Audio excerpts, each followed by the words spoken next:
मान्य सदस्य निष्कल राईलाई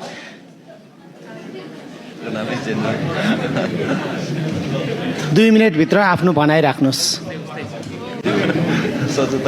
सम्माननीय सभामुख महोदय, गएको भदौ 23 र 24 गतिको जेएनजी विद्रोहको सम्बन्धमा संवैधानिक आयोग राष्ट्रिय मानवाधिकार आयोगले अध्ययन गरेर प्रतिवेदन सार्वजनिक गरेको छ, जसमा प्रमुख प्रतिपक्षमा रहेका दल नेपाली कांग्रेसको गम्भीर ध्यानकर्षण भएको छ। सोही घटनालाई छानबिन गर्न सत्य तथ्य पत्ता लगाउन भन्दै गौरीबहादुर कार्की आयोग गठन गरेको थियो। हामीले कार्की आयोगको प्रतिवेदन अधुरो, अपूर्ण र अस्पष्ट रहेको धारणा राखेका थियौं। राष्ट्रिय मानवाधिकार आयोगको यो प्रतिवेदनले समेत कार्की आयोगको प्रतिवेदन अपर्याप्त, अपुरो मात्र भनेको छैन, संयोजक माथि नै प्रश्न उठाएको छ र दोषी देखिएको छ। कार्की आयोगको प्रतिवेदन आम चुनाव हुनु पूर्व सार्वजनिक नगर्नुमा नियोजित उद्देश्य रहेको हाम्रो शंकालाई यसले थप बल पुर्याएको छ।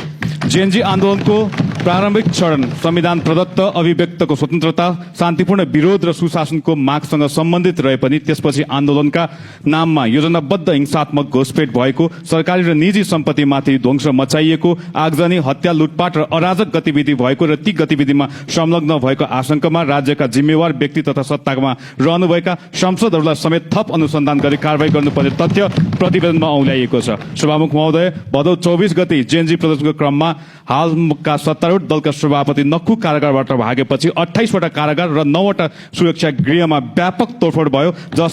त्यस क्रममा 14,555 जना कैदी बन्दी जेलबाट भागेका मध्ये जबरजस्ती गर्ने मुद्दामा 4 वर्षदेखि कैद सजाय भुक्तानी गरिरहेका सन्तबहादुर तामाङले नक्खुबाट भागे लगत्तै काभ्रेको पनौती ती 12 मा गागलमा पुगेर पत्नी मनिषा घेवा तामाङको हत्या गर्यो। 2082 असोज 29 मा गैंडाकोट नगरपालिका 10 स्थित सम्झना चोकमा 79 वर्षीय श्यामकुमारी श्रेष्ठलाई घरमा आगो लगाएर हत्या गरेका थिए। बागलुङको गलकोट घर भएर पूर्वी नवलपरासीको गैंडाकोट बस्ने 39 वर्षीय सञ्जय विकले गरेका थिए। उनी पनि भदौ 24 गते कास्की कारागार